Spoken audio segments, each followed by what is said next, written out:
आपण चांगदेव 65 आज 3 दिवसांपासून बघत आहोत. त्यामध्ये काही काही ज्या संकल्पना माऊलींना उलगडून सांगायच्या आहेत, यामध्ये त्या संकल्पनांचा आपण विचार करत पुढे चाललेलो आहे. हे जग, आज एक छोटीशी संकल्पना घेऊन पुढे चालू.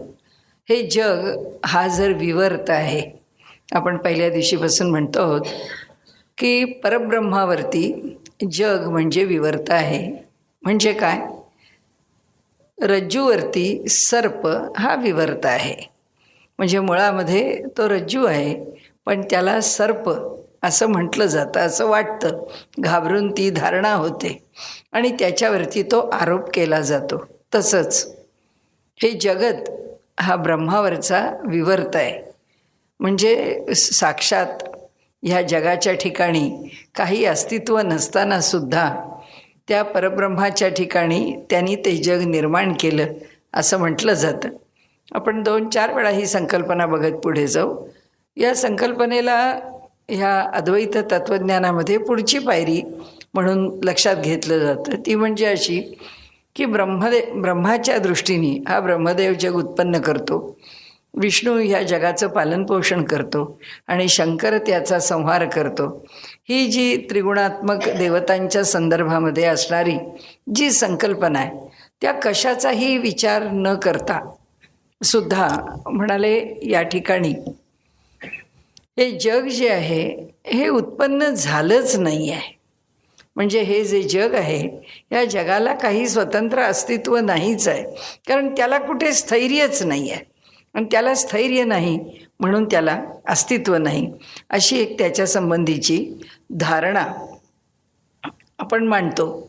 आणि तिला अध्यस्त म्हणजे आरोप, त्या रज्जूवरती सर्प असण्याचा आरोप केला जातो.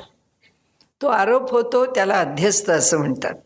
आणि त्या अध्यस्थामुळे तो रज्जू न दिसता सर्प दिसतो वगैरे वगैरे. त्याच्या मागचं सगळं जे भूमिका, सिद्धांत, स्पष्टीकरण ते सगळं त्याच्या अनुषंगाने आलं. आता आपल्याला जो विषय मनामध्ये ठेवायचा आहे तो असा आहे की मग या जगामध्ये ज्ञानी पुरुष जन्माला येतात. ते आमच्याबरोबर राहतात, आमच्यासारखे वागतात, आमच्यासारखे चालतात, बोलतात, हिंडतात, फिरतात, खातात, पितात, सगळे व्यवहार आमच्यासारखे करतात. असं असूनसुद्धा ते सत्पुरुष हे जन्माला आलेले असतात. ते आमच्यासारख्या ज्या कर्मविपाकामधून कर्माचा भोग भोगण्यासाठी म्हणून जन्माला आलेले नाही आहेत. ते अधिकारिक आहेत, ते अवतारी आहेत. मग त्या अवतारी पुरुषांना काय म्हटलं आहे अद्वैतामध्ये? त्याला त्यांनी असं म्हटलं आहे की हे जे सत्पुरुष आहेत ते ह्या जगात खरंच आमच्यासारखे वावरतात, खरंच आमच्यासारखे दिसतात, त्याबद्दल काही वाद नाही. मग त्यांना मिथ्या म्हणायचं का? ह्या जगाच्यासारखं त्यांना अशाश्वत म्हणायचं का? कारण हे अशाश्वतांच्या जगामध्ये आलेले आहेत. सोडून जातील भौतिक देह, पण त्यांच्या बाबतीत ते आमच्याबरोबर वावरताना त्यांना काय म्हणायचं? त्यांना कोणत्या वर्गीकरणाचा विचार करता, त्यांना कोणत्या क्षेत्रामध्ये बसवायचं, त्यांना त्यांची एकूण व्यवस्था कशी आपण विचारात घेताना, तर आपल्याकडे असं म्हटलं आहे की हा अनध्यस्त विवर्त आहे. सत्पुरुष या जगामध्ये वावरणं हा विवर्त, या जगच विवर्त आहे. त्यामुळे सत्पुरुषांचं जगातलं वावरणं हा विवर्त आहे, कारण ते काही कालापुरते येणार आहेत, राहणार आहेत आणि निघून जाणार आहेत. आणि जो देह स्वीकारला आहे तो लौकिक पांचभौतिक देह ते टाकून जाणार आहेत. पण हा त्यांच्या ठिकाणी रज्जूवरती सर्पाचा जो अध्यास आहे तो अध्यास मात्र नाही आहे. तो अनध्यस्त विवर्त आहे.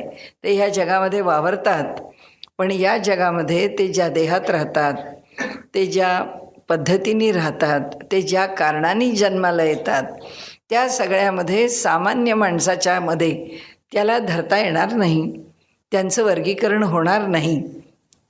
म्हणून आपण बघा 2-3 वेळा आपण ती संकल्पना घेऊ जी गुलाबराव महाराजांनी विशेष रूपाने त्याचं स्पष्टीकरण दिलेलं आहे. तो अनध्यस्त विवर्त या नावाने दिलेला आहे एक. आणि दुसरं, हा जो परमात्मा आहे जेव्हा तो अंतरात्मा म्हणून आमच्या हृदयामध्ये निवास करतो, तेव्हा तो ठीक आहे, आम्हाला अंतरात्मा आहे असं म्हणता येतं. तो ह्या विश्वामध्ये पण भरून राहिलेला आहे.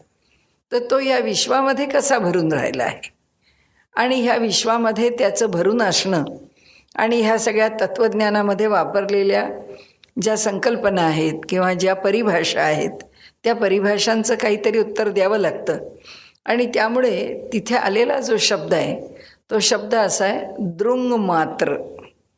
म्हणजे तो जो शब्द आहे तो दृक्पासून आला, म्हणजे पाहणे, म्हणजे द्रष्टा, दृश्य, दर्शन ही त्रिपुटी आहे. म्हणजे पाहणारा आहे तो द्रष्टा आहे, जे पाहायचं आहे ते दृश्य आहे आणि जे घडतं ते दर्शन आहे. ही ह्या त्रिविध पातळीवरती या जगातली ही ज्ञानाची प्रक्रिया आहे. इथे ज्ञान असंच आम्हाला प्राप्त होतं. ह्याच पद्धतीने आम्ही ज्ञान प्राप्त करून घेतो. तर आता इथे त्यांनी म्हटलं आहे की हा कसा आहे, हा केवळ ह्याचं स्वरूप काय ते धरून जेव्हा पुढं जायचं तेव्हा त्याचं स्वरूप दृंग मात्र, म्हणजे जाणीव मात्र, द्रष्टा मात्र.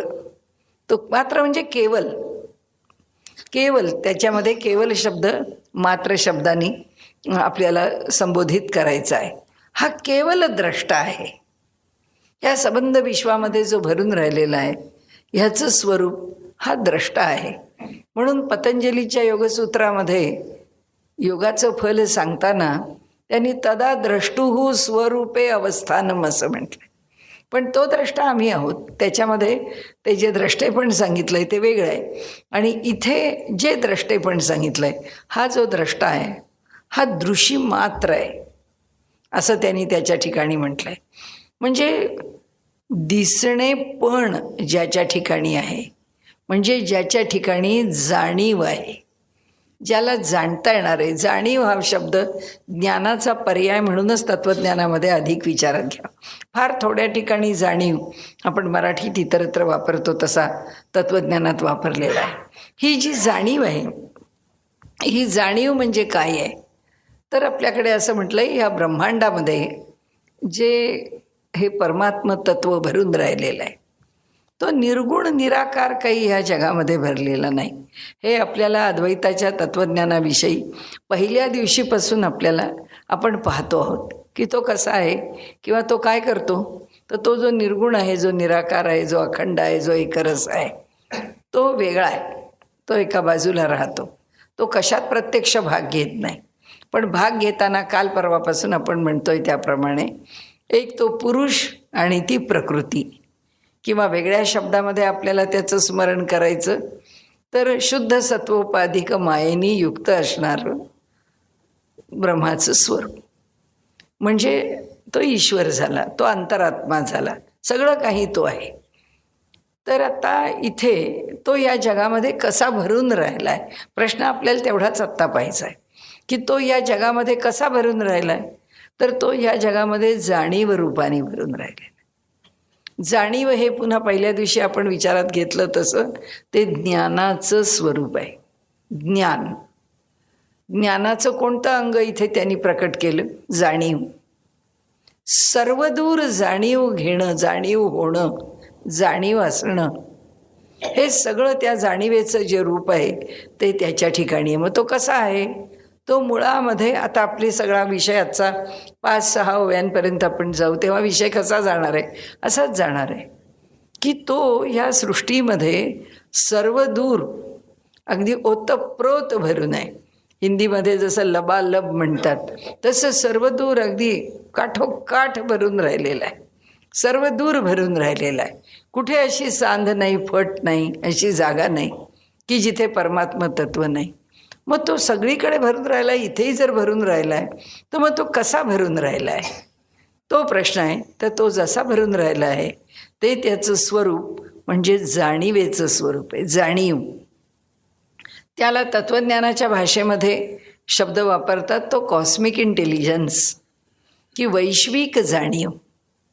ही जी संबंध विश्वाला एका क्षणात, कारण सगळ्यात न कळणारं परमात्म्याचं जे लक्षण आहे ते हेच आहे की एका वेळी ह्या सृष्टीतल्या प्रत्येक गोष्टीचं ज्ञान त्याच्या ठिकाणी तितकंच एका पातळीवर असतं. म्हणजे हा भक्त अरे गडबड झाली, इथे 5-25 भक्तांना सांभाळता सांभाळता मला केरळमधून गुजरातमध्ये जायला वेळ झाला, असं होत नाही. भगवंताला सगळे शिष्य, सगळे भक्त, सगळे जीव, सगळे संकटग्रस्त, आर्त, सगळे एका वेळी एकाच पद्धतीने, एकाच पातळीवर, एकाच क्षणात त्यांची अडचणही कळते आणि त्याचं निवारणही त्याला जे करायचं आहे ते तो करतो. ही त्याची जी विशेषता आहे, त्याचं हे जे सर्वज्ञत्व आणि सर्वत्रत्व, तो सर्वत्र आहे आणि तो सर्वज्ञ आहे.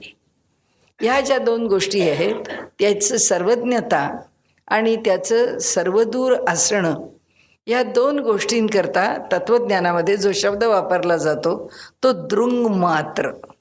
तो शब्द आहे की जो आपल्याला आता माऊली वापरतील पुढे, आणि तो शब्द आपल्याला येणार आहे की दृंग मात्र म्हणजे केवळ पाहणं किंवा केवळ एक कृती, की जी कृती किंवा कोणत्याही कृती करता जो सज्ज आहे असा.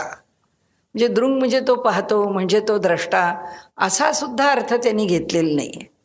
केवळ जो प्रकटीकरणाला आलेला आहे असा. आणि म्हणून आता आपण वेगवेगळ्या प्रकारांनी त्या एका पहिल्या ओवीच्याच ठिकाणी इकडून तिकडून इकडून तिकडून त्याच्या विषयाला शोधण्याचा किंवा स्पर्शण्याचा प्रयत्न करतो आहे. त्याच्यामध्ये असंच आहे की हा सर्वदूर भरून राहिलेलाच आहे, हा सर्वत्र आहेच. त्यामुळे आता इथे वरती एक संकल्पना आधी मांडली आणि ती संकल्पना नंतर बाजूला केली. पहिली संकल्पना काय मांडली आपल्यासमोर ती आपल्याला माहितीच आहे की तो लपतो आणि तो प्रकट होतो.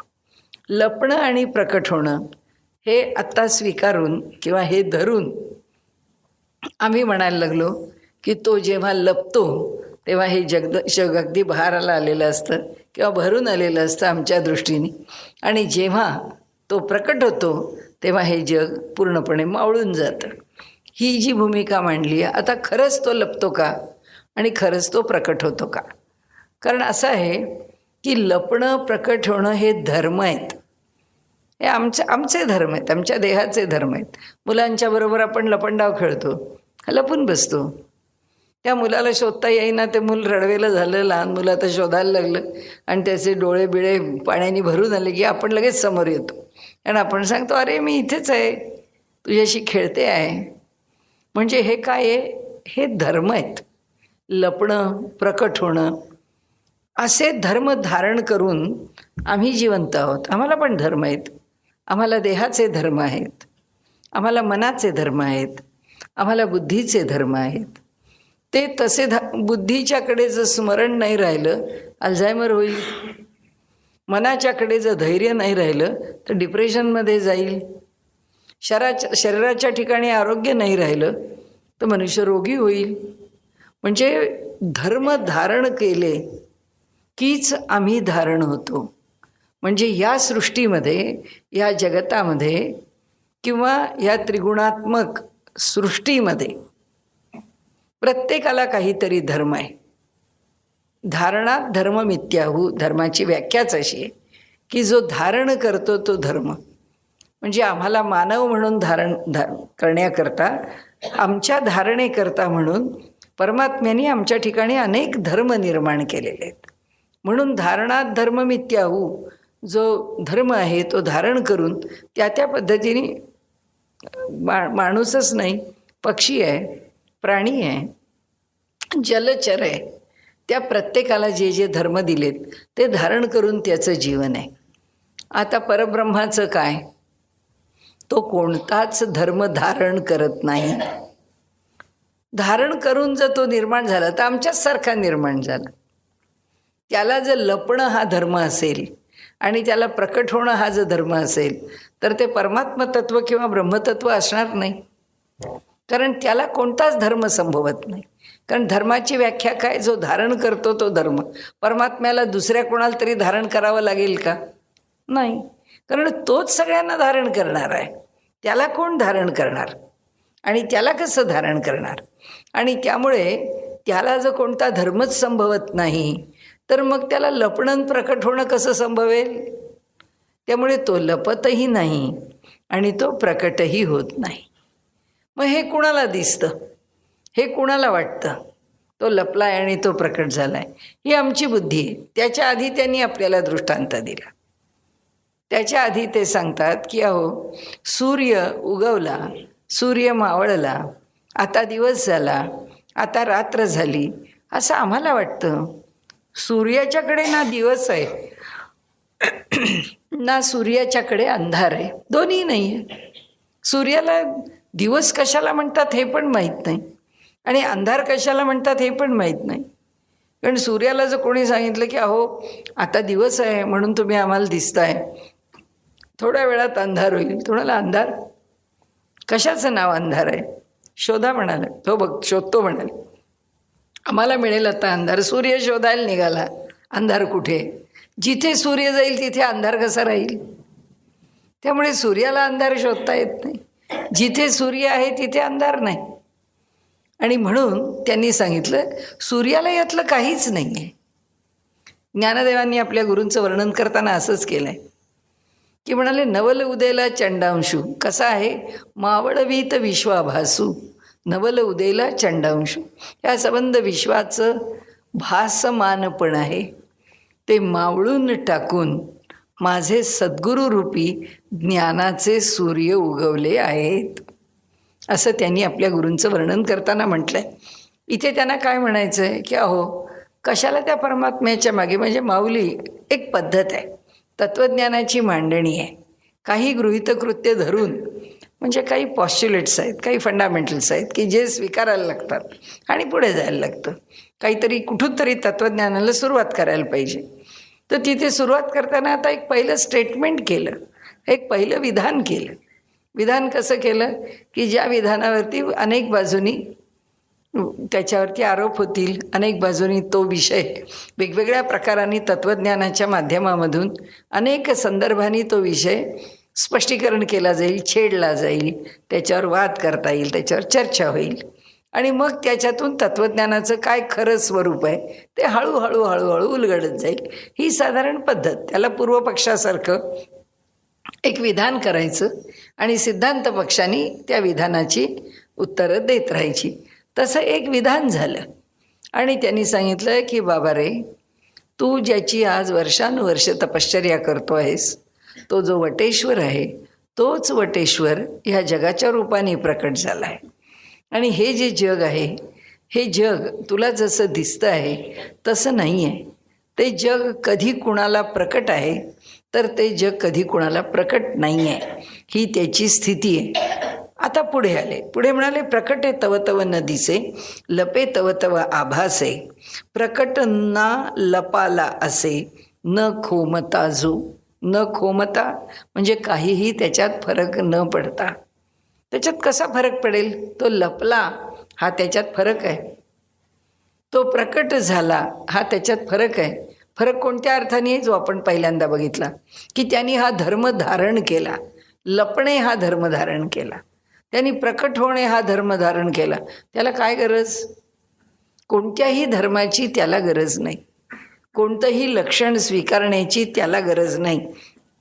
आणि म्हणून म्हणतात की तो काहीही कमी न होता तो जसा आहे तसा राहिला. म्हणजे जसा सूर्य 24 तास जसा आहे तसाच आहे. आमच्या दृष्टीने रात्र झाली आहे, आमच्या दृष्टीने दिवस झाला आहे. तसंच ते आपल्याला सांगतात की ही जी आत्मवस्तू आहे ती आत्मवस्तू जशीच्या तशीच आहे. फक्त जेव्हा आमची बुद्धी मलिन आहे, जेव्हा आमच्या मनाच्या ठिकाणी, चित्ताच्या ठिकाणी शुद्धता नाही आहे, तेव्हा जगाकडे पाहतानाची आमची भूमिका वेगळी आहे. आणि ज्याचं चित्त शुद्ध झालेलं आहे तो जेव्हा जगाकडे पाहतो तेव्हा त्याची भूमिका वेगळी आहे. म्हणून आज आपण तो अनध्यस्त विवर्त तेवढ्याकरता घेतला की ह्या जगामधलं मिथ्यापण स्वीकारून सुद्धा सत्पुरुषांच्या जीवनामधलं आत्मतत्व हललेलं नसतं.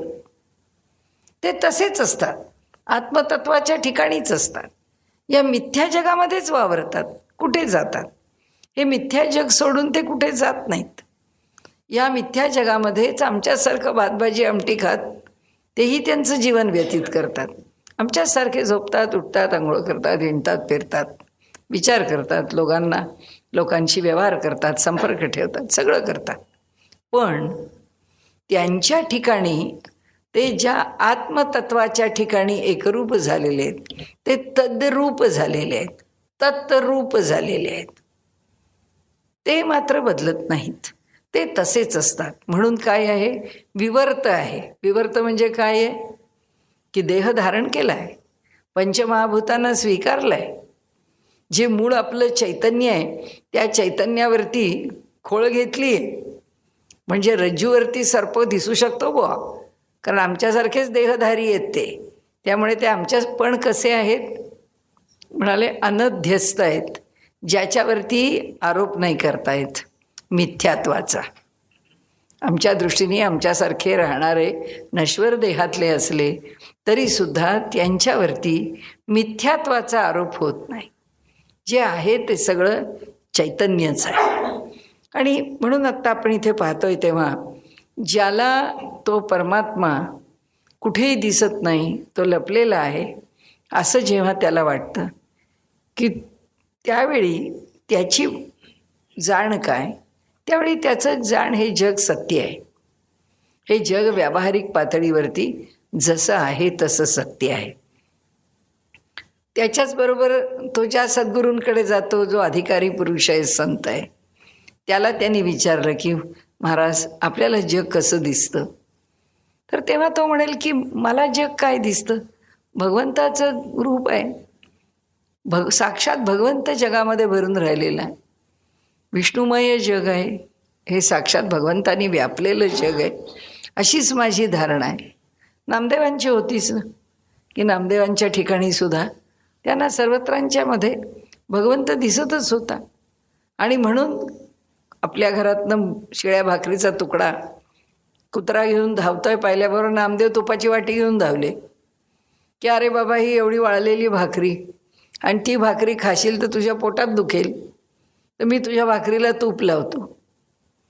कारण असं की जो समोरचा जीव आहे तो जीव ब्रह्मैव नापरा, प्रत्येक जीव जर ब्रह्मच आहे, तर मला जे जसं माझ्याबद्दल वाटतं तसंच मला त्या जीवाबद्दल पण वाटलं पाहिजे, किंवा वाटतं म्हणजे पाहिजे म्हणून तो करतो असं नाही आहे. ती त्यांची स्थिती आहे, ती त्यांच्या मनाची स्थिती आहे. आणि म्हणून त्यांना हे सगळं जग परमात्ममय दिसतं, परमात्म्याने भरलेलं दिसतं. आता अडचण आपली कुठे आहे? आपल्याला मय कळत नाही, आपल्याला रूप कळतं. म्हणजे जग विष्णुमय आहे, जग विष्णू रूप नाही आहे. ही सगळी काही विष्णूची रूपं नाहीत, विष्णूंनी रूप घेतलं आहे असं नाही, विष्णू त्यात भरून आहे.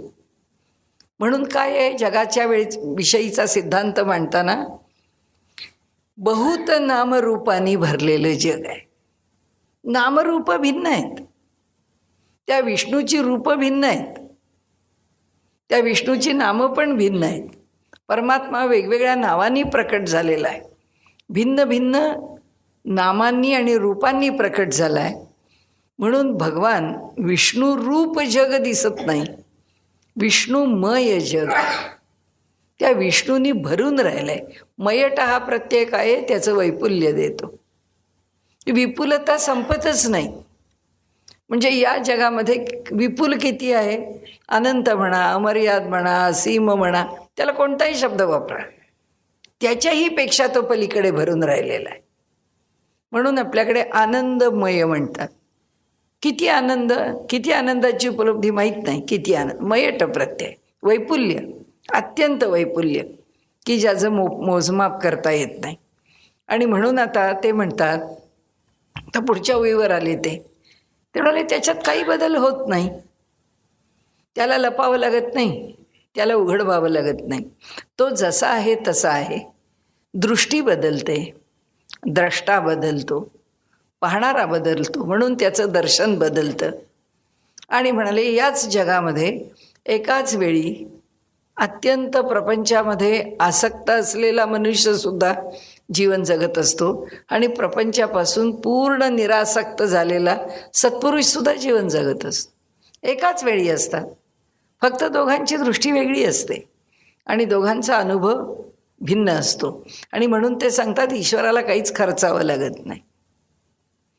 आपण या सगळ्या प्रवासात कुठल्या टप्प्यावर आहोत हा आपला प्रश्न आहे. आपण ज्या टप्प्यावर असू त्या टप्प्यावरून जग पाहतो, त्या टप्प्यावरून विचार करतो, त्या टप्प्यावरून चालतो, तिथून पुढे चालतो. आम्ही तसेच चालतो.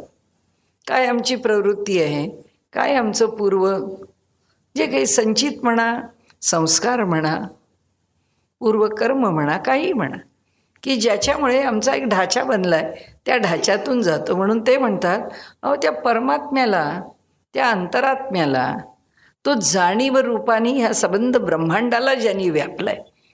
म्हणजे ब्रह्मांडाला व्यापताना जाणीव शब्द का वापरला ते तत्त्वज्ञानाच्या पातळीवर एक स्पष्टीकरण आपण घेऊन पुढे जाऊ.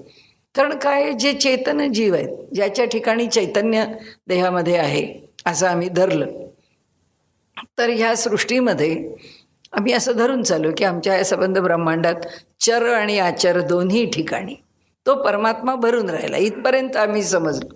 उरलेल्याचं काय? कारण जे काही बनलं आहे, हिमालय बनला, हिमालयाच्या आसपासच्या जागेचं काय? माणसं बनली, त्यांच्या आसपास त्यांनी घरं उभी केली, त्यांनी शेती उभी केली, त्या सगळ्यांचं काय? हे सर्व जे ब्रह्मांड आहे ते एका पद्धतीने नाही आहे. ते जे ब्रह्मांड आहे ते वेगवेगळ्या प्रकारांनी भरून राहिलेलं आहे. आता ह्या संबंध चांदण्या, हे सगळे ग्रहगोल, ह्या सगळ्या वेगवेगळ्या आकाशगंगा, वेगवेगळ्या ग्रहमाला या आकाशामध्ये कशा राहिल्या, त्या अशाच कशा राहतात आणि कायम त्यांच्यामधले असणारे जे इंटरप्लॅनेटरी फोर्सेस आहेत की त्याच्यावरती तो जो बॅलन्स आहे, तो जो तोल आहे की ज्या तोलाने हे संबंध आकाश आहे, ते आकाश आपल्याला ताऱ्यांनी खचून भरलेलं दिसतं. तिथे किती एवढ्या मोठ्या प्रचंड आकाशामध्ये उल्कापात किती, अपवादानी सुद्धा नाहीत म्हणावे इतके कमी आहेत. पण ही सृष्टी जशीच्या तशी राखलेली आहे. मग ही कशी राखली, ही कुणी राखली? हा तो जाणीव रूप जो दृंग मात्र आहे. त्याला तुम्ही म्हणाले एक धर्म लावू नका, इथे ही भिंत अशीच राहावी, ह्याकरता परमात्म्याने त्या भिंतीमध्ये ज्ञानरूपाने कोणता गुणधर्म स्वीकारला आहे? तो ह्या टेबलाकरता स्वीकारला नाही. हा टेबल म्हणून राहावा, ह्याचं लाकूड वेगळं, त्याचं सिमेंट वेगळं, त्याच्या ठिकाणची त्याची परिस्थिती वेगळी, ह्याची परिस्थिती वेगळी, ह्याची घडणावळ वेगळी, त्याची घडणावळ वेगळी. ती वस्तू त्या रूपाने तशी राहण्याकरता वस्तू नाही काही करत, तो परमात्मा करतो. परमात्मा जो राहतो तो पूर्ण जाणीव रूपाने राहतो. म्हणून आज विज्ञानाचा अभ्यास करताना माणूस सॉलिड स्टेट फिजिक्समध्ये सुद्धा लॅटिस व्हायब्रेशनचा विचार करतो की तो म्हणतो की आतमधले जे परमाणू आहेत ते स्वतःच्या गतीने गतिमान आहेतच, ते चैतन्य आहेच. कसं का गतिमान आहे? कारण त्या लाकडाला लाकूड म्हणून ठेवायचं आहे, त्या प्लास्टिकला प्लास्टिक म्हणून ठेवायचं आहे, त्या लोखंडाला लोखंड म्हणून ठेवायचं आहे.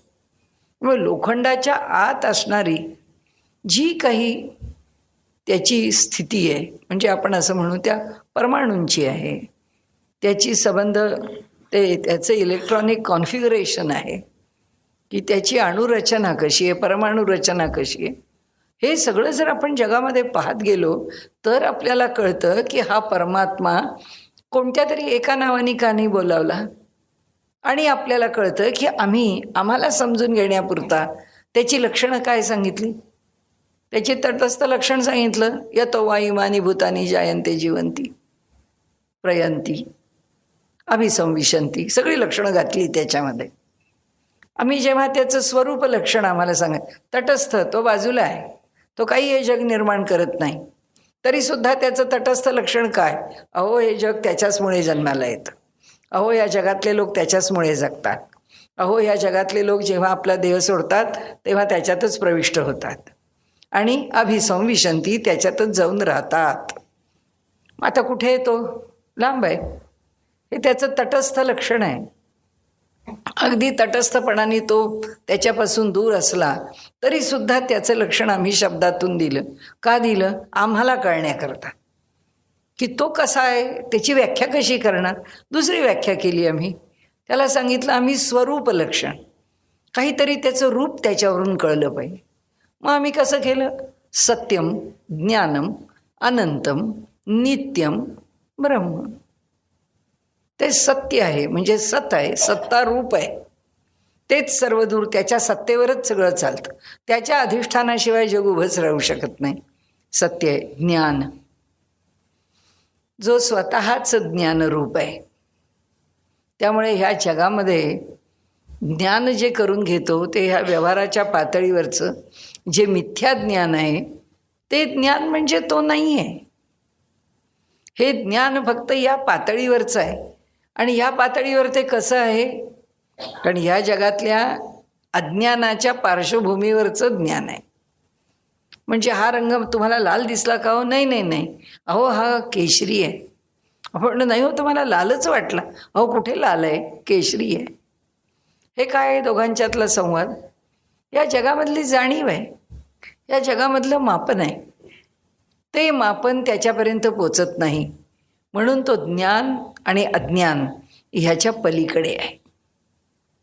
ह्याच्या पलीकडे असणारं जे निखळ ज्ञानस्वरूप, ते निखळ ज्ञानस्वरूप आम्हाला कसं कळेल? आता ते सांगतात त्यालाच आम्ही दृंग मात्र असं म्हणतो. ते निखळ ज्ञानाचं स्वरूप म्हणजे तुम्ही लोखंड असं दिसतं, सोनं तसं दिसतं, पाणी असं दिसतं, पारा तसा दिसतो, हे पुष्कळ म्हणाले एलिमेंटरी आहे. हे फार प्राथमिक आहे. त्या परमेश्वराला ह्याच्या पलीकडे जाऊन शोधायचं असेल तर हे व्यवहारातलं ज्ञान आणि अज्ञान ह्याच्या पलीकडे तो जो आहे ते त्याचं ज्ञान कोणत्या स्वरूपात आहे? ते त्याचं ज्ञान ह्या दृंग मात्र स्वरूपात आहे. ही जी त्याची जाणीव आहे ती प्रत्येक ठिकाणी वेगळी आहे. प्रत्येक ठिकाणी. हा एक फोटो आम्ही लावला आहे आणि ह्या एका फोटोच्या ठिकाणी त्याचे रंग, त्याचं दिसणं, त्याचं असणं कालाच्या बरोबर जो पालट घेईल तो पालट कोण करून देतो? तो काल, तोच परमात्मा आहे, तोच आहे. सर्व काही तो आहे की जो सर्व गोष्टींना कारण आहे. आणि तो सर्व गोष्टींना कसा कारण आहे ते त्यांनी सांगितलं की तो कसा आहे? तो दृक् मात्र आहे, तो दृंग मात्र आहे. केवल तो जाणीव आहे. कारण दृश्य म्हणता येत नाही. एक दृक् हे काय आहे? त्याच्याकरता घेतलेलं एक क्रियापद आहे. त्याला जे कार्य करता येतं त्या कार्याकरता स्वीकारलेलं एक काय? खातो, पितो, चालतो, हिंडतो, फिरतो, झोपतो. या सगळ्याकरता काय घेतलं? एक तो पाहतो. मग पाहतो नंतर सगळी क्रियापदांची रांग आपण पुढे मांडू शकतो. परमात्म्याला एवढ्यात बसवताच येत नाही. आणि म्हणून कुठला तरी शब्द वापरायचा. आपण पुढे त्याचा पुन्हा एकदा विचार करू त्या संकल्पनेचा. बोलायला लागलं की नेहमीच मर्यादा आहे, कारण शब्दांना मर्यादा आहे. म्हणून उपनिषदांनी सांगितलंय की वाचारंभणो विकारो नामधेयम. बोलायला सुरुवात केला, वाचारंभण केलं की म्हणाले नामरूपात्मक जगामध्येच बोलावं लागतं. त्याच्या पलीकडच्या जगामध्ये बोलता येत नाही. त्याच्या पलीकडच्या जगातलं काही सांगता येत नाही. मग म्हणाले ईश्वराबद्दल कसं सांगणार आणि काय सांगणार? आता सांगायचं काय आहे आम्हाला? त्याचं ज्ञानरूप सांगायचं आहे. ते कोणत्या स्वरूपात आहे? जाणीव. ती आणि त्याची जाणीव ह्या एका जाणीव शब्दात नाही अडकलेली, जी आम्ही आमच्यापुरती सीमित केली आहे की ह्याची मला जाणीव आहे, ते मला जाणवलं, ते मला जाणवत नाही, ते जाणवण्याची गरज नाही. हे सगळे व्यवहारामधले वेगवेगळे शेड्स आहेत, वेगवेगळ्या छटा आहेत ज्ञानाच्या. तिथे असं काही नाही आहे. तिथे जे ज्ञान आहे ते ॲब्सोल्यूट आहे. त्यामुळे ह्या जगात जिथे जसं पाहिजे तसा तो त्या ज्ञानाने, त्या जाणीवेनी भरला आहे. तो म्हणतो इथे झुरळ आहे, तो म्हणतो इथे पाल आहे, तो म्हणतो इथे गाढव आहे, तो म्हणतो तिथे कुत्रा आहे. त्या प्रत्येकाला जी जाणीव पाहिजे ती दिली आहे. ह्या सृष्टीतल्या प्रत्येक ग्रहगोलाला पाहिजे ती दिली आहे, ह्या अवकाशाला जी पाहिजे ती दिली आहे. म्हणजे आपल्याला आपण साधा प्रश्न विचारला तर आपल्या मनाला कळू शकतं की हे ढग आकाशामध्ये तरंगतात कसे. त्याच्यावरती असणारे जे फोर्सेस आहेत ते सगळे फोर्सेस असे बरोबर त्याला इक्विलिब्रियममध्ये कसे ठेवतात, त्याच्यामध्ये कधी गडबड होत नाही. त्यांना कसा प्रवास करता येतो, ते वायूबरोबर कसे जातात, त्यांना दिशा वायूला कोण देतो. आकाशात वायू आहे आणि वायूला गती आहे. अरे पण गती कोणती, डावीकडे उजवीकडे, जोरात, पुढे मागे, खाली वर, कोणती गती त्याला, ती कोण देतो. शेवटी चलन करणारं कोणीतरी आहे, त्याला चालवणारं कोणीतरी आहे.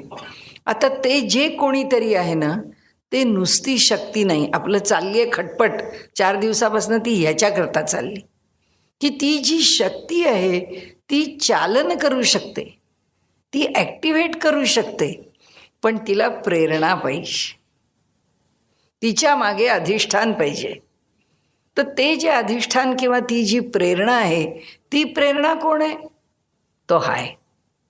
ह्या सृष्टीमध्ये जो भरून राहिला आहे, तो ज्या जाणीव रूपाने भरला आहे, त्याच्यामध्ये सगळंच आहे. त्याच्यामध्ये क्रियेची जाणीव आहे, त्याच्यामध्ये निर्मितीची जाणीव आहे, त्याच्यामध्ये जाणण्याची जाणीव, सगळं आहे. ज्या पाहिजे तिथे, म्हणजे भगवंत म्हणतो ही सृष्टी आहे ना, ती त्या प्रकृतीला पाहिजे तशी कस्टमाइज करून द्यायचं काम माझं आहे. त्या त्या ठिकाणी जे जे गुणधर्म प्रकट कराल तो करतो. तिला जे पाहिजे ते मी तिला करून देते. कोण करतो, नाही तर ती प्रकृती निर्माण करण्याकरता विविधता निर्माण करते, पण ती त्याला उभं करू शकत नाही, ती त्याला प्रेरित करू शकत नाही, ती त्याला त्या गुणधर्मांनी चलित करू शकत नाही, नुसती त्याच्या अधिष्ठानाशिवाय. आणि म्हणून आता जेव्हा विश्व प्रकट होणार, हे ब्रह्मांड प्रकट होणार, तर हे ब्रह्मांड जेव्हा त्यांनी प्रकट केलं तेव्हा त्या ब्रह्मांडामध्ये त्याच्याशिवाय काहीच नाही ना, कारण सगळं काही आहे ते तोच आहे. मग जर त्याच्याशिवाय काही नाही तर तो ह्या ब्रह्मांडामध्ये काय रूप घेऊन शिरला, काय रूप घेऊन बसला त्याच्यामध्ये, तर तो हे रूप घेऊन बसला, दृंग मात्र रूप घेऊन बसला. जाणीवेचं असा निखळ स्तर आहे की ज्या स्तरावरती त्याला काहीच कमी पडत नाही. म्हणजे आपण एका क्षणात आपल्या व्यवहारापुरता विचार केला तर जगामध्ये असणाऱ्या एवढ्या लोकसंख्येत, जगामध्ये असणाऱ्या एवढ्या सगळ्या गोष्टींच्या ठिकाणी एका वेळी तो बघतो, म्हणजे त्याच्या जाणीवेचा स्तर त्या निखळ पातळीवर काही आहे. कारण ह्या इथे आलाय ना, तो ह्या जगामध्ये आहे ना, पण ह्या जगामध्ये कोणत्या रूपात आहे, तो ज्ञान रूपात आहे, तो त्या जाणीव रूपात आहे. ते त्याचं पहिलं प्रकटीकरण आहे. आणि ते त्याचं पहिलं प्रकटीकरण संबंध ब्रह्मांडात आहे, आमच्यात आहे. आमच्याही ठिकाणी तो प्रकट आहे, संबंध ब्रह्मांडात तो तसाच प्रकट आहे. म्हणून माऊली म्हणते की अरे प्रकट ना लपला असे, तो ना प्रकट आहे ना तो लपला आहे, तो जसा आहे तसाच आहे, त्याच्यात काही फरक पडत नाही. मग आपल्याला समजून घेण्यापुरता आपण कोणता शब्द वापरला, धर्म, की आम्ही सगळे कोणत्या ना कोणत्या तरी धर्मांनी युक्त आहोत. त्याला आहे का कोणता धर्म, कोणताच धर्म नाही, तो कोणत्याच धर्माने युक्त नाही. म्हणून ते म्हणतात न खोमता जो, खोमता त्याच्यावर काही परिणाम होत नाही, तो कुठेही कमी होत नाही, त्याला कमी व्हावं लागत नाही. या जगामध्ये एका वेळी 1 कोटी त्याचे भक्त त्याला हाक मारतायत आर्ततेने, तर कोटीही लोकांचं समाधान त्याच्या त्याच्या कुवतीप्रमाणे तो तिथं बसून करत असतो. त्याच्यात काही कमी पडत नाही, त्याला काही वाढवावं लागत नाही. त्याला आर्त लोकांची परिस्थिती फार कठीण आहे म्हटल्याबरोबर लगेच त्याला इमर्जन्सी जाहीर करून भरा कामं उरकावी लागत नाही, काही करावं लागत नाही. त्याचं सगळं जे नियोजन आहे ते त्याच्या ह्या दृंग मात्रतेत आहे. म्हणजे माऊली आपल्याला सांगते की त्याला ओळखा, त्याच्या मूळ रूपाला ओळखा. आम्ही का ओळखत नाही, आम्हाला का कळत नाही, आमचा ह्याच्यावर का विश्वास बसत. आम्ही पुष्कळ बोललो, वक्त्याला बोलायला काय जातो, आपल्यासारखा चांगला श्रोता असल्यावर तो बोलत सुटतो, पण बोलला म्हणून त्याला कळलं कुठे, कळत नाही. कारण बुद्धी जी आहे ती बुद्धी शुद्ध नाही आहे, ती बुद्धी मलिन आहे. म्हणून जगातून बाहेर पडलं की जे माणसाला दिसतं आणि मग तो जे व्यवहार करतो ते व्यवहार मोठे आपल्या आपल्या संस्काराप्रमाणे करतो. बाहेर जरा आपण गेलो, बाहेर पाऊस पडतो, अरे बापरे एवढ्या पावसात जायचं आहे घरी, की झालं मग गेलं कुठे ते प्रवचन केलेलं, हेन तेन पुष्कळ बोलला वक्ता. म्हणाले लोक काही खिल्ली उडवायला पण कमी नसतात. शंकराचार्यांची सुद्धा खिल्ली उडवली लोकांनी. म्हणाले समोरून हत्तीवरनं बसून लोक येत होते, पण तो हत्ती उन्मत्त झाला होता आणि सोंड मोठी जोरजोरात गरगर गरगर फिरवत होता आणि जरा बेताल चालत आला. त्याला पाहिल्याबरोबर आचार्य त्याच्यासमोर होते. तो रस्ता ओलांडून बाजूला गेले आणि त्या बाजूने जायला लागले. लोक म्हणाले अरे तत्त्वज्ञान सांगता की? म्हणाले सगळं मिथ्या आहे. ते म्हणाले हो. म्हणाले मिथ्याच आहे. मग म्हणाले तुम्ही पळालात का? तो जो हत्ती मिथ्या होता तर तुम्ही का पलायनामापी मिथ्या?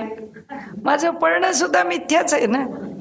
एकदा हत्ती मिथ्या आहे, तसा जगाच्या स्तरावर उतरल्यावर प्रातिभासिक सत्तेत तुम्ही पाहतात तेव्हा पलायनही मिथ्या आहे आणि हत्ती पण मिथ्या आहे. म्हणजे इथे मांडण्याचा विषय एकच आहे की आता माऊली ह्या टप्प्यावर आल्या की म्हणाले आम्हाला हे सगळं जसं आहे तसं मग का दिसत नाही, आम्हाला ते का कळत नाही. म्हणून म्हटलं ना प्रवचनकाराला काय हो, ते 8 वाजेपर्यंत तो काय हवं तेवढं बोलत बसेल, पण ते त्याला कळलंय का? जगामध्ये वावरताना तो जो अंतरात्मा आहे तो दृंगमात्र आहे हे त्याच्या प्रत्ययाला आलं का? येत नाही. कारण त्याची बुद्धी जिथे रेंगाळली आहे तिथंच आहे. ती जिथे थांबली आणि ती का रेंगाळली आहे तिथे? त्याचं कारण असं की अविद्या आहे एक, आणि दुसरं म्हणजे चित्त शुद्ध नाही आहे. आणि शंकराचार्य तर आणखीन म्हणतात की आवरण आहे, विक्षेप आहे, त्याच्यामध्ये एक एक गोष्टी आहेत की ज्या गोष्टी मनुष्याच्या ठिकाणी तिथे भेद निर्माण करू शकतात. त्याच्या बुद्धीवर मुळातच अविद्येचं आवरण आहे, त्याच्या मनामध्ये. त्यामुळे विक्षेप खूप आहेत, शंका खूप आहेत, आणि ह्या सर्व गोष्टी त्याच्यामध्ये जशा जशा एकत्र येत राहतात तसं तसं त्याच्या ठिकाणी यथार्थ ज्ञान होऊ शकत नाही. आणि म्हणून ते सांगतात की बघा म्हणाले बुद्धी जी आहे तीच आमची, तिच्या मालिन्यामुळे आत्म्याचं ज्ञान आहे किंवा या जगाचं यथार्थ ज्ञान आहे ते ती घडू देत नाही. आणि म्हणाले हे जग जे आहे म्हणून आम्हाला जसं आहे तसं सत्य आहे असं वाटतं. शंकराचार्य म्हणतात हे जग मिथ्या आहे, पण तरीसुद्धा हे जग अनादी आहे हे मानतात. जगाचं अनादित्व मान्य करतात जगाचं मिथ्यात्व सांगत असताना. त्याला हे जग मिथ्या आहे पण अनादी काळापासून चालत आलं आहे. म्हणजे सातत्य हा या जगाचा अनादित्व हे त्यांनी मान्य केलेलं आहे. आता ते म्हणतात बहु जव जव होये तव तव काहीच न होये, काही न होणी आहे अवघाची जो. म्हणाले जसं जसं त्याच्याविषयीचं ज्ञान वाढायला लागतं, निदान आमचं अंतःकरण सश्रद्ध झालं तरी पुष्कळ आहे. कारण दुसरं जास्त अपेक्षा आपल्या ठिकाणी असणाऱ्या आशंका, आपल्या ठिकाणी असणारे विकल्प, याच्यामध्ये आपण अधिक अपेक्षा करत नाही. पण जे आम्ही श्रद्धा म्हणून स्वीकारलंय तिथे निदान आम्ही सुदृढ असावं, निदान आम्ही तिथे निशंक असावं. होत नाही. मनुष्याला सर्व बाबतीत शंकेखोर पण त्याचं संपत नाही. आणि म्हणाले तव तव काहीच न होये, काही न होणी आहे अवघाची तो जो. म्हणाले त्याच्याविषयीचं ज्ञान आमचं जसं जसं वाढत जातं तसं तसं आमच्याकडे पुन्हा तेच विश्वाचा आभास मावळतो. पण म्हणाले काही न होणी आहे. आणि जेव्हा त्याचं चिंतन वाढत जातं, जेव्हा त्याचं अस्तित्व आम्हाला अधिकाधिक प्रत्ययाला येत राहतं तसं तसं म्हणाले काय होतं, आमचं स्वतःचं चिंतन सुटत जातं. कारण काय सुटतं? अहंकार सुटतो, बुद्धीचं स्वतंत्रपण सुटतं, ती अनायासे त्याला समर्पित होते. त्याला चिंतन करायची गरज वाटत नाही, ती राहत नाही, ते आपोआप सुटून जातं. आळस म्हणून नाही सुटत. आता तो इतका प्रकटला आहे, आता तो इतका आपल्या अंतःकरणाचा, चिंतनाचा किंवा आमच्या इच्छेचा विषय झाला आहे की आता ह्या ज्या सगळं अंतःकरण आहे, हे चिंतन आहे, हे सगळं त्याला जाणण्याचं जे जे काही साधन आहे ते आता सगळं मागे पडतं. ते म्हणाले ते सगळं मागे पडून फक्त तोच पुढे येतो, दुसरं काही राहत नाही. म्हणजे एखादा मोठा सिद्ध पुरुष आहे, त्या पुरुषाच्या दृष्टीने विश्व मावळलं म्हणजे त्याला एकदम जगात चिटपाखरूही दिसेना असं होतं का? असं होत नाही. सगळी माणसं दिसत असतात, पण त्याच्या दृष्टीने ह्या सृष्टीमध्ये त्याला यत्किंचितही रस नसतो. आणि म्हणून त्यांनी सांगितलं ही सृष्टी हा त्याच्या चिंतनाचा विषय राहत नाही. त्याचं अंतःकरण हे त्या परमात्म्यापर्यंत जाऊन नेऊन ठेवायची गरज उरत नाही. तो तोच होतो. म्हणजे अगदी आपल्यापुरत्या जशा आपण काही गोष्टी तत्त्वज्ञानाच्या लक्षात ठेवायच्या म्हणून ठेवतो, तसं त्या आत्मस्वरूपाला तो प्राप्त झाला की तो काय होतं, म्हणजे त्याचं मन मागे पडतं, त्याचं चिंतन मागे पडतं. म्हणजे मन मागे गेलं, बुद्धी मागे गेली, शरीराचा तर कुठंच प्रश्न नाही. म्हणजे हे सगळंच जर मागे पडलं तर मग काय राहिलं? एकच राहिलं की आम्ही जसे आमच्या मनाच्या पातळीवर निर्णय घेतो तसं आता तो आत्म्याच्या आरशातून पाहतो. आता त्याचं जे जीवन आहे ते आत्मा चालवतो, मन चालवत नाही. त्याचं जे जीवन आहे त्याच्यामधला निर्णय बुद्धी घेत नाही, आत्मा घेतो. कुठलाच व्यवहार हा त्याच्या पातळीवर, मनाच्या पातळीवर, अंतःकरणाच्या पातळीवर शिल्लकच राहत. त्याशिवाय तद्रूपता शब्दाला अर्थ काय? अनन्य शरणागतीला अर्थ काय? आत्मस्वरूपाला अर्थ काय? स्वस्वरूपाला अर्थ काय? या सगळ्याचे अर्थ आपण पाहत गेलो तर एकच गोष्ट आहे की आता अंतःकरण नावाची जी वेगळी गोष्ट त्या जीवाचं जीवपण सिद्ध करणारी होती, ते अंतःकरण नावाची गोष्ट संपली, ती आत्म्यामध्ये विसर्जित झाली. आणि आता त्याचा व्यवहार आत्मतत्वच करायला लागला. म्हणून ते म्हणतात काही न होणी आहे अवघाची जो. म्हणून कशाचं चिंतन उरलं नाही म्हणाले. सर्व काही तोच होऊन राहिलो, सर्व काही त्यांनीच व्याप्त झालं.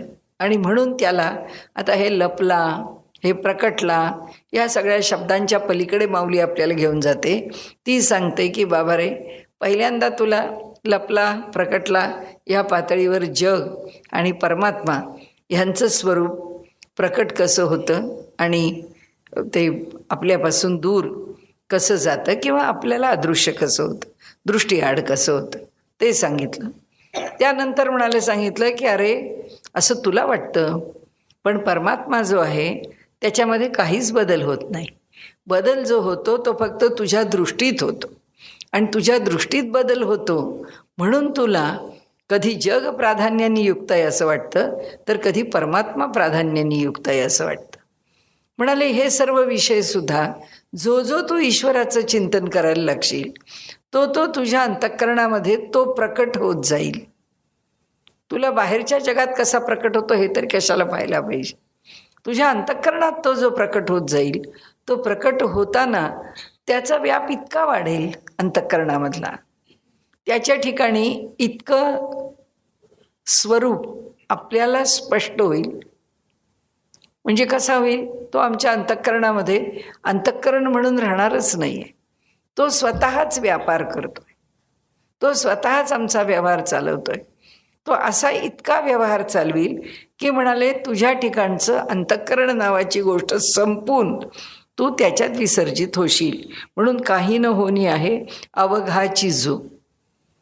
कारण अहम ब्रह्मास्मीमध्ये मी ब्रह्म आहे ही जाणीव आहे, पण सर्वम खलु इदम ब्रह्ममध्ये मी शिल्लकच राहत नाही. हे सगळं जग ब्रह्म आहे, त्याच्यातच हा मी विसर्जित झाला आहे.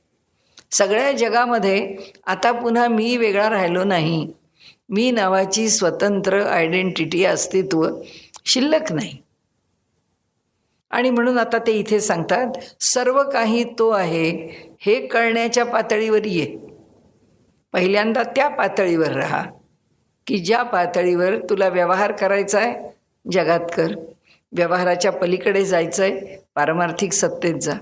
जगात व्यवहार करत राहशील तर त्याच्यापासून दूर राहशील, त्याच्या जवळ राहशील तर ह्या विश्वापासून दूर होशील. तो आहे तिथेच आहे, तू फक्त तुझा वेग वाढव, नाही तर तुझ्या चालीने त्याच्यापर्यंत जाऊन पोच. आता ते पुढे सांगतात की आता आता तू नाही, आता तू म्हणून विचार करूच नकोस, म्हणून बहु जव जव होय. आता तू पुढं चाललास अभ्यास करत.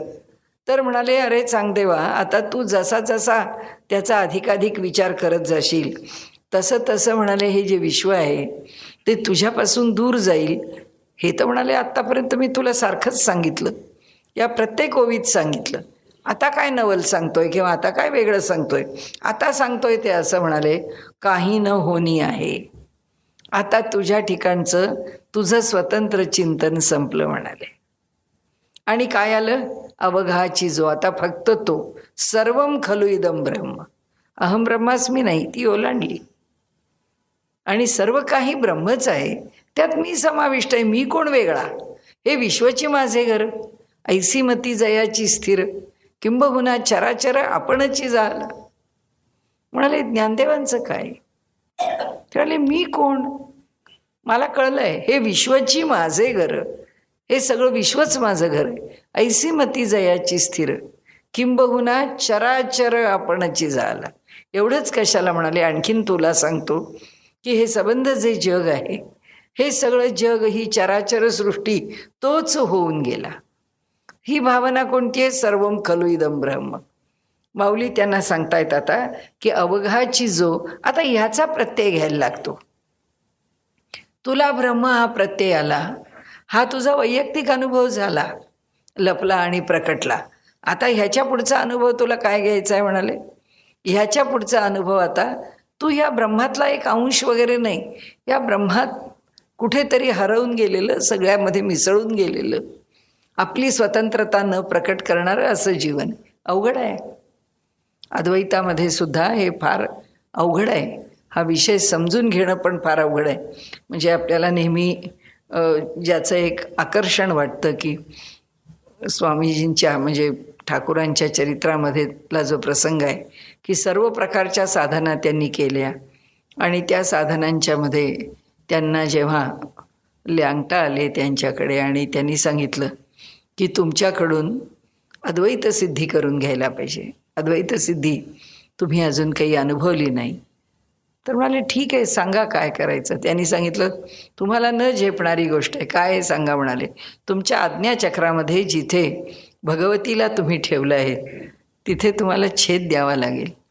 सगुणाची उपासना आता शिल्लक ठेवता येणार नाही, तुम्हाला निर्गुण उपासनेमध्ये यावं लागेल. ठीक आहे म्हणाले, तुम्ही सांगाल तसंही होईल. त्याप्रमाणे अभ्यासाने मोठ्या कष्टाने त्यांनी आपली पूर्वस्थिती बदलली. एके दिवशी त्या दीक्षेचा प्रसंग आला आणि त्यांनी रामकृष्णांकरता जे आसन स्थान झोपडी तयार केली होती तिथे त्यांना बसवलं आणि सांगितलं की मी तुम्हाला त्या अद्वैताची दीक्षा देतो. फार मोठा व्यापक अनुभव आहे आणि त्यामुळे त्या अनुभवामध्ये माणूस राहणं फार अवघड आहे. तुम्हाला जरा अनुभव आला आणि तुम्हाला वाटलं हे झालं, पुष्कळ झालं, की मला तुम्ही बोलवा, मी त्याच्यातून तुम्हाला बाहेर काढीन, किंवा त्या स्थितीमध्ये तुम्ही फार राहू नका. ठीक आहे म्हणाले. आणि त्यांनी त्याला सांगितलं त्याप्रमाणे मस्तकावरती आज्ञाचक्राच्या इथे हात वगैरे ठेवला, त्यांच्या बोटांचा स्पर्श करून त्यांनी स्पर्श दीक्षा दिली आणि ते बाहेर जाऊन बसले. 1 तास, 2 तास, 4 तास, 6 तास दिवस गेला. ते आत येऊन पाहतायत तर ते त्याच स्थितीत आहेत. रात्र गेली, दुसरा दिवस गेला, रात्र गेली, तिसरा दिवस गेला, रात्र गेली. ते म्हणाले आहे त्या स्थितीत आहेत, हा एक चमत्कार आहे म्हणाले. आणि मग त्यांनी आत स्वतःच येऊन त्यांच्या मस्तकावरती हात ठेवून त्यांची ती जी समाधी स्थिती आहे, जे ही काय निर्विकल्प असेल का असंप्रज्ञात असेल का धर्ममेघ असेल, आपल्याला काही त्यातलं कळत नाही, पण ती जी काही श्रेष्ठ अशी समाधी होती ते समाधी त्यांनी उतरवली आणि त्या अगदी साध्या पद्धतीने त्यांच्यासमोर उभे राहिले. ते म्हणाले तुम्ही एवढी समाधी ही सहन करू शकलात, मला कळलं नाही म्हणाले. म्हणजे काय अधिकार असतो सगुण भक्तीमधून सुद्धा मनुष्य प्राप्त करून घेतो, तो म्हणाले कळत नाही. ते म्हणाले अहो अद्वैताचा अनुभव जर 2-5 मिनटं घेतला तर माणसाचं देह विरघळायला म्हणजे संपायला लागतो, तो लीन व्हायला लागतो. त्याचं कारण असं की सबंध ब्रह्मांड एक आहे. या अनुभूतीमध्ये गेल्यानंतर जीव आणि त्याच्याकरता स्वतंत्र देह हे अस्तित्व शिल्लक राहत नाही. आणि त्यामुळे एवढा मोठा अनुभव कोणी घेऊ शकत नाही. आणि म्हणाले तुम्ही 3 दिवस 3 रात्र अनुभव घेतला आणि म्हणाले तुम्ही सगुणाचे उपासक आणि तुम्ही ते म्हणाले तुम्हाला सोडून जावंसं वाटत नाही, योगातला माणूस आहे मी, पण तुमच्या ठिकाणी आसक्त झालो आहे म्हणाले. दीर्घ काळपर्यंत राहिले. पुढे त्यांना अतिसाराचा म्हणजे डिसेंट्री त्यांना सुरू झाली आणि देह खूप दुर्बल होऊ लागला. वास्तविक पाहता ते अधिकारी पुरुष समाधीनी सर्व येणाऱ्या व्याधी संकट ते दूर करत असत. पण यावेळी काही त्यांच्या कोणती मात्रा चाले नाही ह्या समाधी आदी गोष्टींची. शेवटी ते रामकृष्णांच्याकडे आले, ठाकूरांकडे. त्यांनी सांगितलं एक करा, ती भगवती काही मला अनुकूल नाही आहे, पण तुम्ही भगवतीला विचारा की मी कधी परत जायचं काय नाही. मी तुमच्या मोहात पडून इथे राहिलो आहे, हे काही मला बरोबर दिसत नाही. ते म्हणाले नाही राहा. काय जे त्यांचे संवाद होत असतील ते. पण शेवटी त्यांना असं वाटलं की ह्या देहाचं काही वास्तव खरं नाही आहे. काय करावं, आपण आपला देह सोडावा. म्हणून ते गंगेच्या किनाऱ्यावर येऊन बसले आणि आपले दोन्ही पाय गंगेत सोडले. शरीरामध्ये ताकद नव्हती उभं राहण्याची, पण खुरडत निघाले. गंगेत जात आहेत, पुष्कळ अंतर गेले तरी पाणी घोट्यापर्यंतच आहे. जिथे बसलो होतो तसंच पाणी आहे. म्हणाले अजून मी जातोय. पाणी कसं खोल होत नाही आहे. शेवटी थोडंसं उजाडायला लागलं. त्यांनी पलीकडच्या किनाऱ्यावर पाहिलं की आपण आता ह्या किनाऱ्यावर येऊन पोचलो आहे, जिथे गाव आहे, वस्ती आहे. आणि आपण जो किनारा आहे गंगेचा, तो किनारा तिकडचा सोडला आहे, आपण ह्या दुसऱ्या किनाऱ्यावर आहोत. आश्चर्य आहे म्हणाले, पाणीच मला कळलं नाही. आणि त्यांना तिथे उजाडलं की ते म्हणाले त्या अद्वैताचा अनुभव घेताना मला प्रकृती ही आदिमाता आदिशक्ती तिचा प्रभाव मला कळलाच नाही. तिला मी ओळखलंच नाही की तिला जाणल्याशिवाय, तिचा प्रभाव कळल्याशिवाय ह्या अद्वैताच्यामध्ये खेळणं हे म्हणाले अपूर्णता आहे. हे अद्वैत पूर्ण नाही झालं माझं. पुन्हा तिथे बसले. म्हणाले जे व्हायचं असेल ते होऊ दे आता म्हणाले मला जगण्याविषयीची अपेक्षा नाही. पुन्हा त्यांनी तो किनारा, पुन्हा तेच घोट्या एवढंच पाणी आहे. रामकृष्णांकडे आले. म्हणाले माफ करा मला, तुमचं जे भगवतीचं प्रेम आहे मला नाही समजू शकलं. पण म्हणाले तुमच्याविषयी मला अत्यंत आदर आहे. तुम्ही आता भगवतीला विचारा मी कधी निघू, आणि तिची मला आज्ञा द्या आणि मी निघतो. आपल्याला सांगण्याचा हेतू असा आहे की हा जो अद्वैताचा अनुभव आहे, हा अनुभव इथे सांगताहेत ज्ञानेश्वर महाराज चांगदेवांना की चांगदेवा हा अनुभव घे, हा व्यापकतेचा अनुभव घे, हा अद्वैताचा अनुभव घे. आणि म्हणून अवघाची जो केवळ तोच शिल्लक राहतो, अशी स्थिती तुझ्या ठिकाणी अनुभव. आणि आता उद्या जेव्हा आपण हा विषय बघू त्यावेळी जे वेगवेगळे दृष्टांत घेतलेले असतात, ते दृष्टांत अद्वैताकरता यांनी कोणते घेतले. आता आपण 3 ओव्या त्यांच्या घेतल्या. ह्या 3 ओव्यांमध्ये केवळ ईश्वराचं स्वरूप वेगवेगळ्या प्रकारांनी चांगदेवांच्या लक्षात यावं म्हणून त्यांनी त्या 3 ओव्या घेतल्या. आता 4, 5, 6 ह्या ज्या 7-8 ओव्या आहेत की त्या ओव्यांच्यामध्ये वेगवेगळे दृष्टांत आहेत. म्हणजे सुवर्ण आणि अलंकार आहे, म्हणजे समुद्र आणि त्याच्या लाटा आहेत, म्हणजे पृथ्वी म्हणजे माती आणि तिचे परमाणु कण आहेत, चंद्र आणि त्याच्या कला आहेत. असे अद्वैतामध्ये खूप प्रकारचे दृष्टांत आहेत. खूप प्रकारांनी अद्वैत सिद्ध करण्याकरता ते घेतलेले आहेत. त्या सगळ्याचा विचार आपल्याला जसा जसा दृष्टांत येतील तसा तसा आपल्याला करता येईल. आजचा विषय आपण इथे थांबवू. श्रीकृष्ण.